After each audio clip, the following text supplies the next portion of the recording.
This is lecture number 11th of Newton's laws of motion and in this part हम spring balance से start करेंगे और कुछ important questions भी देखेंगे। देखिए मैंने आपको बोला था कि जो स्प्रिंग बैलेंस है वो क्या करता है, इफेक्टिव वेट को मेजर करता है। जैसे मान लीजिए आपके पास ये एक स्प्रिंग बैलेंस है, इस पे 10 kg का वेट जो है यहां से सस्पेंडेड है, तो आप क्या करते हैं, इसमें हम बेसिकली जी इफेक्टिव की बात करते हैं। देखिए इसमें नीचे लगेगा 10G का वेट और ऊपर लगेगा इस स्ट्रिंग में टेंशन, और जब इस स्ट्रिंग में टेंशन लगेगा तो बेसिकली यहां पे जो स्प्रिंग है, स्प्रिंग में KX फोर्स लगेगा। अब ये जो KX फोर्स है ये 10G के इक्वल होगा, ठीक है, क्योंकि बेसिकली 10G नीचे लग रहा है तो स्प्रिंग फोर्स हमेशा अपोज करता है एक्सटर्नल फोर्स को, तो स्प्रिंग फोर्स ऐसे लगेगा, स्प्रिंग फोर्स ऐसे लगेगा और स्प्रिंग फोर्स 10G के बराबर आएगा। और यही जो है KX स्प्रिंग फोर्स, यही स्प्रिंग बैलेंस है, यही मेजर करता है स्प्रिंग बैलेंस में कितना है। अब आप ध्यान से सुनिए एक इंपॉर्टेंट पॉइंट कि स्प्रिंग बैलेंस का अभी जो रीडिंग आ रहा है वो आ रहा है 10G न्यूटन, यानी कि 100 न्यूटन, ठीक है। पर हम क्या करते हैं, इसको इस फॉर्म में नहीं लिखते हैं। जो मेजरमेंट आता है स्प्रिंग बैलेंस से उसको इस फॉर्म में, न्यूटन फॉर्म में नहीं लिखते हैं, उसको हम केजी वेट के फॉर्म में लिखते हैं। तो क्या करना है, आपको जी हटाना है और जी के जगह पे केजी वेट लगा देना है, तो यही स्प्रिंग बैलेंस का मेजरमेंट आया, ठीक है। तो याद रखिएगा स्प्रिंग बैलेंस KX को मेजर करता है, टेंशन ही तो है, ठीक है। इसी टेंशन के कारण तो बेसिकली देखिए ये जो स्प्रिंग बैलेंस है यहां से रोप कनेक्टेड है, तो टेंशन इधर होगा तो इधर टेंशन इधर होगा, और टेंशन के ऑपोजिट में KX, तो एक्चुअली टेंशन ही मेजर करता है स्प्रिंग बैलेंस जो उसके रोप में लग रहा है। तो यहां पे देखिए G आ रहा है, तो यहां पे हम G इफेक्टिव की बात करते हैं। अगर G इफेक्टिव G के बराबर है तो reading of spring balance in KG weight is numerically equal to the mass. लेकिन मान लीजिए ये पूरा सिस्टम ऊपर की ओर एक्सेलरेट करता 2 मीटर पर सेकेंड स्क्वायर से, तो आपको पता है G इफेक्टिव यहां पे लेंगे तो नीचे एक्सेलेरेशन ड्यू टू ग्रेविटी है, ऊपर एक्सेलेरेशन है, तो दोनों ऑपोजिट डायरेक्शन में, तो यहां G इफेक्टिव जो है वो हम G प्लस A लेते थे, पहले भी करके आए हैं, तो G इफेक्टिव हो जाएगा 2 + 10 12। अब ये 12 जो स्प्रिंग बैलेंस का रीडिंग आएगा, स्प्रिंग बैलेंस का रीडिंग कितना आएगा, 10 मास है इंटू इसके ऊपर इंटू 12, जो नेट इफेक्टिव एक्सेलेरेशन है, नेट इफेक्टिव G है, ठीक है, तब आ जाएगा 120 न्यूटन। केजी वेट में आप क्या करिएगा, यहां जो G से मल्टीप्लाई है उस G को हटाइएगा, 12 केजी वेट, तो ये याद रखिएगा। जैसे आप इस क्वेश्चन को देखिए, इसमें आपको 2 पुली दिख रहा होगा, दोनों पुली से हम 10 केजी का मास हम बेसिकली सस्पेंड किए हुए हैं, तो आपको बताना है स्प्रिंग बैलेंस का रीडिंग बताइए, स्प्रिंग बैलेंस का रीडिंग बताइए। तो देखिए मास सेम है, तो मास सेम है तो पूरा सिस्टम जो है इक्विलिब्रियम में है। अगर पूरा सिस्टम इक्विलिब्रियम में है तो यहां एक्सेलरेशन क्या होगा, 0। इतना समझ में आया। अब आप क्या करिए, किसी एक बॉक्स पे, किसी एक ब्लॉक पे आप जो नेट फोर्स है उसको बैलेंस करिए। तो नीचे देखिए इसमें 10G, ऊपर टेंशन, और यही टेंशन तो यही, जैसे इधर टेंशन, फिर इधर टेंशन, फिर इधर टेंशन, फिर इधर टेंशन, और फिर इधर स्प्रिंग में KX लगेगा, तो ये टेंशन KX के बराबर है। तो चाहे आप टेंशन लिखिए चाहे आप KX लिखिए, तो KX देखिए किसके बराबर आ गया, 10G के बराबर, और यही तो रीडिंग है, KX ही तो रीडिंग है स्प्रिंग बैलेंस का, तो 10G न्यूटन लिख दीजिए, या G के जगह पे आप केजी वेट लगा दीजिएगा, तो 10 केजी वेट रीडिंग आया। नेक्स्ट क्वेश्चन देखिए, इसमें आपको सेम सिस्टम है, अब यहां पे 5 kg का मास है और यहां 10 kg का मास है, तो अब आपको पता है कि सिंस ये फोर्स ज्यादा होगा तो सिस्टम ऐसे मूव करेगा, इसका एक्सेलरेशन नीचे, इसका एक्सेलरेशन ऊपर। अब आप क्या करिए, अगेन फोर्स दिखाइए, जो बेसिकली फ्री बॉडी डायग्राम है वो बनाइए। तो इस पे नीचे 10G, ऊपर टेंशन लगेगा, पर ये टेंशन KX के बराबर होगा, क्यों, क्योंकि ये टेंशन, फिर ये टेंशन, फिर ये टेंशन, और फिर ये टेंशन, और इधर स्प्रिंग में KX लगेगा, तो ये टेंशन KX के बराबर आया, तो चाहे आप टेंशन लिखिए चाहे आप KX लिखिए। तो ये नीचे एक्सेलेरेट कर रहा है, तो पहले आप सिस्टम का एक्सेलरेशन निकालिए। सिस्टम का एक्सेलरेशन क्या होगा, चलाने वाला फोर्स माइनस रोकने वाला फोर्स, तो 10G - 5G divided by total weight, यानी कि 10/15, तो एक्सेलरेशन आ गया G/3। अब आप इस पे फोर्स बैलेंस करिए, F net equal to ma, F net नीचे एक्सेलरेशन, तो 10G - KX equal to mass into acceleration, तो यहां से KX आ गया 20/3 जी न्यूटन। तो एक तो ऐसे ये स्प्रिंग बैलेंस का एक्चुअल भी मेजरमेंट है, तो आप एक क्या करते हैं, जी के जगह पे केजी वेट लगा सकते हैं, तो ये आ जाएगा 20/3 केजी वेट। नेक्स्ट क्वेश्चन देखिए, इस बार आपको क्या है, इंक्लाइन प्लेन पे स्प्रिंग बैलेंस है और इससे एक ब्लॉक कनेक्टेड है। तो आपको पता है स्प्रिंग अगर इंक्लाइन प्लेन पे है तो ब्लॉक पे जो नीचे एक्सेलेरेशन लगता है फोर्स mg sin थीटा लगता है। अब mg sin थीटा लगता है तो यहां से आप बेसिकली जो एक्सेलेरेशन आया, ये जो एक्सेलेरेशन आया वो आएगा 5g। तो इस ब्लॉक का एक्सेलेरेशन नीचे है तो इधर लगेगा टेंशन, इधर लगेगा टेंशन, और इसी टेंशन के कारण स्प्रिंग में क्या होगा, spring force opposite to the external force वो लगेगा। अगर सिस्टम इक्विलिब्रियम पे है, अगर सिस्टम इक्विलिब्रियम पे है तो ये जो 5g है जो नीचे लग रहा है और kx जो ऊपर लग रहा है, इक्विलिब्रियम पे kx will be equal to 5g newton. तो यही रीडिंग है, क्योंकि ये स्प्रिंग बैलेंस टेंशन को ही तो रीड करता है, क्योंकि टेंशन kx के बराबर आएगा। तो आप g के जगह पे kg वेट लगाइए तो आपके पास रीडिंग आ गया 5 kg वेट। नेक्स्ट क्वेश्चन देखिए, इसमें पुल्ली से दो ब्लॉक कनेक्टेड है 2 kg 6 kg और इधर आपके पास स्प्रिंग बैलेंस है। तो पहले आप क्या करिए, इसमें आपको रीडिंग निकालना है, तो आप पहले फोर्स बनाइए, नीचे 6g ऊपर टेंशन, ठीक है। सो टेंशन का डायरेक्शन आया, फिर इधर टेंशन इधर लगेगा और इधर 2g है तो इधर टेंशन, रोप सेम है तो इधर टेंशन और इधर ऐसे, क्योंकि अवे फ्रॉम द पॉइंट लगता है टेंशन।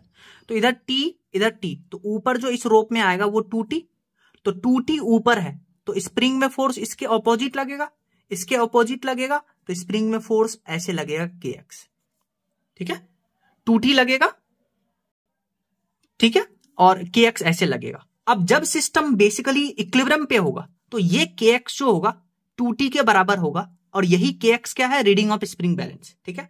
तो पहले हमको टेंशन निकालना, पहले हमें टेंशन निकालना पड़ेगा। तो टेंशन आपको पता है 2 ब्लॉक सिस्टम के लिए टेंशन का फॉर्मूला होता था 2m1m2 upon m1 plus m2 into जी। तो मास रखिएगा, आपके पास टेंशन आएगा 3g।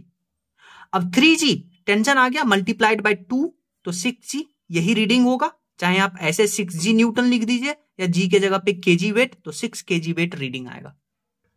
अब क्या करता है, वो एक से ज्यादा स्प्रिंग बैलेंस यूज करता है। तो जैसे मान लीजिए आपको स्प्रिंग बैलेंस वो आपको ऐसे कनेक्ट करके दे दिया, ठीक है। तो अब देखिए स्प्रिंग यहां जो हमने यूज किया है वो लाइट है। अगर स्प्रिंग लाइट है तो ये जो आपको रोप दिख रहा होगा टेंशन सब में सेम होगा, और अगर टेंशन सब में सेम होगा तो मान लीजिए इसमें लगा 10g नीचे, तो ये इधर टेंशन और इधर टेंशन, और ये टेंशन सब में सेम होगा और kx इसके ऊपर ऐसे। और अगर स्प्रिंग बेसिकली ये पूरा सिस्टम इक्विलिब्रियम पे है तो टेंशन आ जाएगा 10g के बराबर, तो kx इसमें भी 10g और kx इसमें भी 10g, क्योंकि टेंशन सब में सेम है और टेंशन ही तो रीड करता है, तो टेंशन 10g है तो दोनों में रीडिंग सेम आएगा। तो अगर स्प्रिंग ऐसे अरेंज है इसका तो टेंशन दोनों में सेम आएगा 10g के बराबर, ठीक है। तो 10g बोल दीजिए या 10 kg वेट बोल दीजिए, बात सेम है, समझ में आया। या अगर सिस्टम ऐसे अरेंज है, एक तो ऐसे अरेंजमेंट हो सकता है, एक ऐसे अरेंजमेंट हो सकता है। तो मैंने आपको बताया था स्प्रिंग क्या बैलेंस करता है, स्प्रिंग क्या रीड करता है, टेंशन रीड करता है। तो टेंशन निकालिए आप, नीचे 10g ऊपर लगेगा टेंशन, फिर ऐसे लगेगा टेंशन और ऊपर लगेगा kx। तो इसमें kx टेंशन के बराबर और इसमें kx टेंशन के बराबर। अब आप ध्यान से सुनिए कैसे करेंगे। तो देखिए सेम थी है, तो इसमें देखिए 2t अलग अलग रोप में टेंशन है तो टेंशन kx के बराबर है, तो 2kx will be equal to 10g, क्योंकि ऊपर kx ऊपर kx, तो 2kx विल बी 10g। तो यहां kx आ जाएगा 5g न्यूटन या 5 kg वेट, और यही kx रीडिंग है। तो अगर ऐसे अरेंजमेंट है तो जो आपके पास वेट हैंग है उसका हाफ हो जाता है रीडिंग, ऐसे अरेंजमेंट है तो दोनों में सेम रहता है। नेक्स्ट हमारे पास एक कॉन्सेप्ट आता है दैट इज कटिंग कॉन्सेप्ट।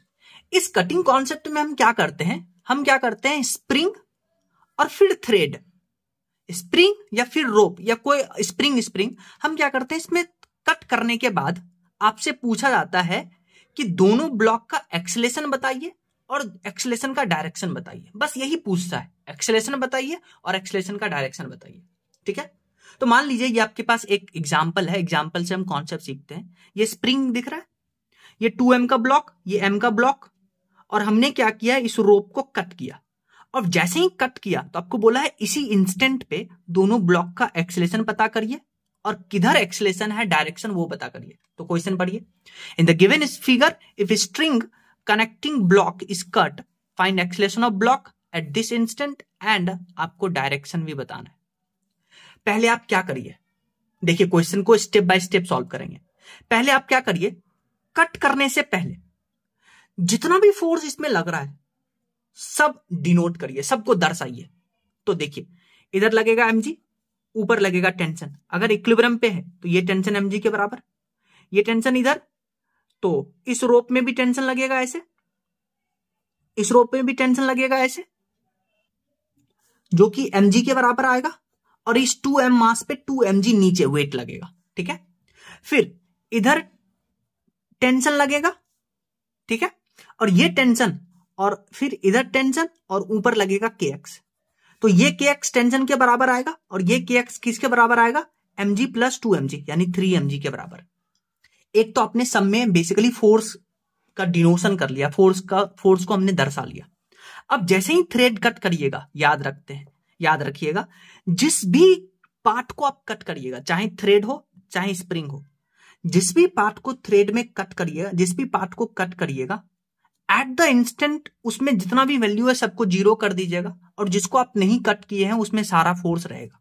तो देखिए if thread is cut then spring force kx does not becomes zero. तो ये जो स्प्रिंग फोर्स kx है ये जीरो नहीं होगा क्योंकि इसको कट नहीं किया है इमीडिएटली। तो अब क्या करना है, पहले आप इसका FBD बनाइए। इस पे नीचे लग रहा था mg और इस थ्रेड को हमने कट किया, थ्रेड को कट किए तो अब इसमें टेंशन जीरो कर देंगे। तो अब इसमें लगाइए, कैसे लगाइएगा, इसका एक्सेलेरेशन निकालना है तो एक्सेलेरेशन हो जाएगा नेट फोर्स अपॉन m। तो नेट फोर्स है mg, ऊपर फोर्स ही नहीं है तो इसका g डाउनवर्ड, इसमें एक्सेलेरेशन जाएगा डाउनवर्ड। फिर आप इस ब्लॉक पे देखिए 2m पे नीचे इसका वेट लग रहा था 2mg, ठीक है, और इस पे यहां जो रोप था उसमें टेंशन लग रहा था mg, पर इस रोप को हमने कट किया तो अब ये टेंशन हो जाएगा जीरो, और ऊपर लग रहा था kx जिसका वैल्यू 3mg था। ठीक है, तो नेट फोर्स ऊपर की तरफ है तो एक्सेलेरेशन कैसे निकालेंगे, 3mg minus 2mg divided by mass, तो ये आ जाएगा g/2 अपवर्ड। ऐसे क्वेश्चन सॉल्व करना होता है। नेक्स्ट क्वेश्चन देखिए, ये m मास का ब्लॉक, ये 2m, इधर स्प्रिंग है इधर रोप है, तो हमने रोप को कट किया तो बोला आपको एट दिस इंस्टेंट आपको दोनों ब्लॉक का एक्सेलेरेशन बताना है और डायरेक्शन बताना है। तो देखिए नीचे लगेगा mg, स्प्रिंग में kx फोर्स ऊपर की तरफ, क्योंकि एक्सटर्नल फोर्स नीचे है तो kx ऊपर लगेगा जो कि mg के बराबर आएगा। ठीक है, और फिर 2m पे नीचे उसका वेट, और ये kx ऐसे है तो ये kx इधर होगा तो mg, और इस रोप में बेसिकली कट करते हैं तो इस रोप की बात नहीं करते, तो जैसे ही कट करेंगे तो यहां टेंशन जीरो आ जाएगा। ठीक है, अब आप देखिए 2m का मास बनाइए, 2m का बेसिकली FBD बनाइए। तो 2m पे नीचे 2mg और नीचे kx, और kx mg के बराबर है। ठीक है, और ऊपर टेंशन जीरो है क्योंकि रोप को हमने कट किया। तो नेट फोर्स नीचे है तो एक्सेलेरेशन इसका नीचे होगा, एक्सेलेरेशन निकालिए, net force 2mg plus mg divided by 2m, तो इसका एक्सेलेरेशन आ गया 3g/2 डाउनवर्ड। फिर इस पे देखिए, इस पे नीचे mg ऊपर mg, नीचे mg ऊपर mg, तो net acceleration mg minus mg divided by total m, तो जीरो, यानी एट दिस इंस्टेंट ये ब्लॉक रेस्ट पे रहेगा जब आप इसको कट करते हैं। नेक्स्ट क्वेश्चन देखिए, इसमें आपको 3 स्प्रिंग दिया हुआ है, और 3 स्प्रिंग हम क्या करते हैं वापस से इस क्वेश्चन को ड्रॉ करते हैं और इसमें सारा फोर्स सीखेंगे कि कैसे फोर्स को ड्रॉ करते हैं। जैसे आप इस क्वेश्चन को देखिए, इसमें आपके पास 3 स्प्रिंग है और तीनों ब्लॉक कनेक्टेड है। आपको बोला स्प्रिंग नंबर 2 को कट करते हैं, तो आपको बताना है सभी ब्लॉक का डायरेक्शन, एक्सेलेरेशन और उसका डायरेक्शन। तो आप पहले फोर्स ड्रॉ करिए, कट करने से पहले आप फोर्स ड्रॉ करिए।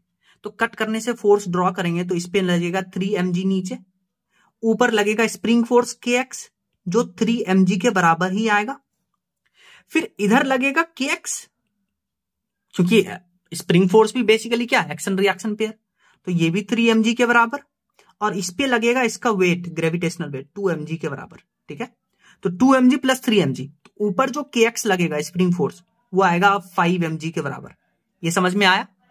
फिर नीचे इस पे लगेगा अगेन kx जो लगेगा वो आएगा 5mg और इसका अपना वेट mg, और ऊपर जो स्प्रिंग फोर्स अब लगेगा अब ये स्प्रिंग फोर्स kx वो 6 mg के बराबर आएगा, ठीक है, 6 mg के बराबर आएगा।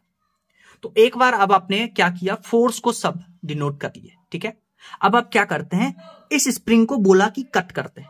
अब जैसे ही आप इस स्प्रिंग को कट करते हैं, जैसे ही आप इस स्प्रिंग को कट करते हैं तो इसमें जो सारा फोर्स है स्प्रिंग फोर्स ये खत्म हो जाएगा। अब आप क्या करिए, इंडिविजुअल ब्लॉक का आप एफबीडी बनाइए। तो ये आपके पास 3m का मास था, इसके नीचे लगेगा 3mg, ऊपर kx फोर्स 3mg, ठीक है, और तो इस पे कोई फोर्स नहीं लग रहा है। तो आप इसका एक्सीलरेशन कैलकुलेट करिए। Net force 3mg minus 3mg, net force 3mg minus 3mg divided by total mass 3m, तो ये आ गया 0। यानी कि ये ब्लॉक जो होगा एट दिस इंस्टेंट वो रेस्ट पर रहेगा क्योंकि इसका एक्सीलरेशन 0 आ गया, ठीक है। फिर आप 2m पे बात करिए, तो 2m का एफबीडी बनाइए। ये 2m है, ठीक है, तो ये 2m है और फिर इस पे हम क्या करते हैं, एफबीडी ड्रॉ करते हैं। तो इस पे नीचे लगेगा 2mg, ऊपर तो स्प्रिंग फोर्स खत्म, ऊपर तो स्प्रिंग फोर्स खत्म, तो 2mg और नीचे इस पे लग रहा था kx 3mg और ऊपर स्प्रिंग फोर्स खत्म, तो इसका नेट एक्सीलरेशन नीचे की ओर होगा और ये एक्सीलरेशन होगा 5mg डिवाइडेड बाय 2m, तो यहां से आ जाएगा 5/2g, इस पे इसका एक्सीलरेशन होगा। नेक्स्ट अब बात करिए इस m ब्लॉक का। तो इस m ब्लॉक पे ये फोर्स तो खत्म, ये 5mg तो खत्म क्योंकि स्प्रिंग को हमने कट कर दिया। नीचे इस पे लगेगा mg और ऊपर इस पे kx जो कि बेसिकली 6 mg के बराबर है। तो नेट फोर्स ऊपर है तो ये ऊपर जाएगा, तो यहां से एक्सीलरेशन आएगा नेट फोर्स यानी कि 6 mg minus mg divided by mass है m, तो यहां से आ गया 5 mg डिवाइडेड बाय m, तो यहां से आ गया 5g मीटर पर सेकेंड स्क्वायर, ठीक है। तो ऐसे क्वेश्चन सॉल्व करना है। नेक्स्ट हम बात करेंगे फ्रेम ऑफ रेफरेंस और फिर हम बात करेंगे इनर्शियल फ्रेम ऑफ रेफरेंस और non inertial frame of reference. Frame of reference क्या होता है, it is a system respect to which motion of a particle is observed, यानी कि एक ऐसा सिस्टम जिसमें हम किसी भी पार्टिकल के मोशन को ऑब्जर्व करते हैं। अब ये सिस्टम क्या हो सकता है, कोऑर्डिनेट सिस्टम या ऑब्जर्वर या वॉच हो सकता है। उसके रेस्पेक्ट में किसी भी पार्टिकल का जो मोशन है उसको ऑब्जर्व करना, वो फ्रेम ऑफ रेफरेंस कहलाता है। State of rest and state of motion are relative term. कोई अगर रेस्ट पे है तो किसी के रिलेटिव में रेस्ट पे है, कोई मोशन में है तो किसी के रेस्पेक्ट में मोशन है। Absolute rest and absolute motion ऐसा कोई वर्ड एग्जिस्ट नहीं करता है। एक होता है inertial frame of reference. Inertial frame of reference वो कोऑर्डिनेट सिस्टम, वो ऑब्जर्वर जिसका बेसिकली स्पीड कांस्टेंट है या स्पीड 0 है। सो इफ फ्रेम और ऑब्जर्वर आर एट रेस्ट और मूविंग विथ कांस्टेंट वेलोसिटी, उसको बुलाते हैं इनर्शियल फ्रेम ऑफ रेफरेंस, जिसका एक्सीलरेशन 0 होता है। और इनर्शियल फ्रेम ऑफ रेफरेंस में laws of motion are valid only in inertial frame of reference. एक होता है non inertial frame of reference. Non inertial frame of reference क्या होता है, अगर फ्रेम ऑफ रेफरेंस या ऑब्जर्वर के पास एक्सीलरेशन होता है या रोटेशनल मोशन उसके पास होता है, क्योंकि जब वो रोटेट करेगा तो उसके ऊपर एक सेंट्रीपिटल फोर्स लगेगा ही लगेगा, तो यहां पे एक्सीलरेशन आया, इसलिए non inertial frame of reference होता है। और यहां पे laws of motion are not valid in non inertial frame of reference. जैसे एक बहुत इंपॉर्टेंट पॉइंट सुनिए, अर्थ इज रोटेटिंग, तो अर्थ के पास एक्सीलरेशन होगा, तो अर्थ को non inertial frame of reference होना चाहिए। So observer standing on earth surface is also moving on a circle, so there is centrimetal acceleration, but value of this acceleration is too small, so we ignore and assume that the observer is in inertial frame of reference, ठीक है।